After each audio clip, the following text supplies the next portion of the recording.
So the Africa Peer Review Mechanism is celebrating 2 decades since its launch. The Africa Peer Review Mechanism aims to promote and protect human rights, to consolidate democracy, and advance good governance and the rule of law in African countries. It encourages best practice for political, social and economic stability while helping to address governance deficiencies by providing a national program of action for each state concerned. For more on the 20th anniversary of the launch of the Africa Peer Review Mechanism, we cross to SABC News reporter Khayelihle Khumalo. Khumalo, a good morning to you. Talk to us about the theme, perhaps, of this 20-year anniversary of the launch of the peer review mechanism, and also really what we're seeing as part of those observations. Well, that's right, Khayelihle. It's been a journey for the APRM.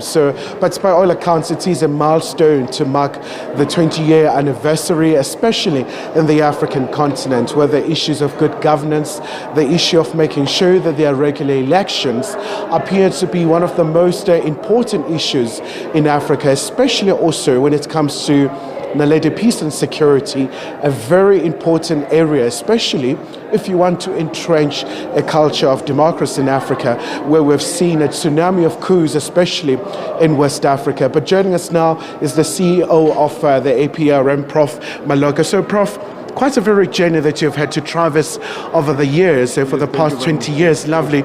Maybe first and foremost, what does it mean to mark 20 years? Well, it's quite important because now there's a growing recognition in Africa with all the challenges. We have both the development challenges and as well as peace and security challenges.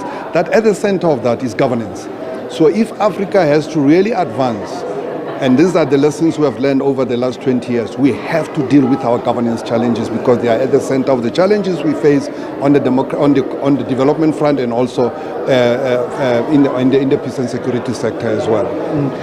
Prof, one of your main guests will be the Sierra Leone president, and we've seen, it's been one of the countries where we saw an attempted coup, and the president has been trying to restore everything in the country, especially because, this is also a country that has had a civil war. But what would be your message in terms of making sure that we reverse this trend where we see the tsunami of coups, especially in West Africa?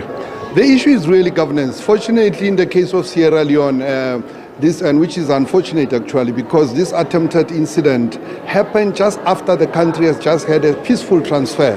President Bio himself, he succeeded President Nkrumah, and there were different sides of the political divide in the country. The transition was smooth. And then he did his 5 years, and now he went into elections, he won. And then now there was this second. But I like the spirit with which people of Sierra Leone are approaching this thing. You could say there is unity behind the dispensation that the country has been able to achieve since the end of the civil war. Nobody in Sierra Leone wants to go back to the period of civil war.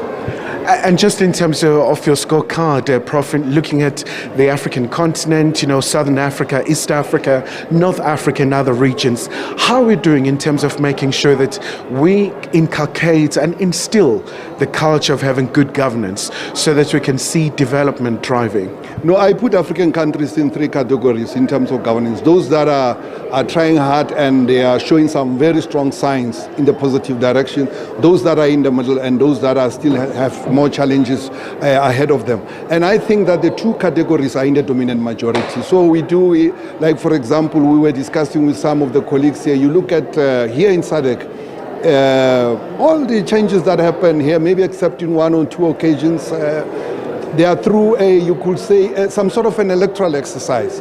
And the disputes around the outcomes of elections are becoming less and less and less and less. And even when there are instances of disputes, people are going into the established constitutional provision for dealing with those disputes. You go into West Africa, it's the same thing. You go into East Africa. So really where we are struggling, you could say, with the blatant cases of governance challenges we used to have in the past, I think those cases are becoming less and less and less and less. Where our challenge is moving forward is really consolidating this, reducing political instability linked to elections, reducing disputes over outcomes of elections, and making sure that all governance delivers on the development front, because you don't want elections for their sake, you don't want rule of law for its sake, but it must deliver on the socio-economic front. It must deliver education, it must deliver health services, it must also, of course, advance the infrastructure of our continent, infrastructure connectivity of our continent. All right, Prof, thank you so much indeed for that. So, Naledi, it's going to be a very significantly important day here in Sandton. With that, back to you in studio.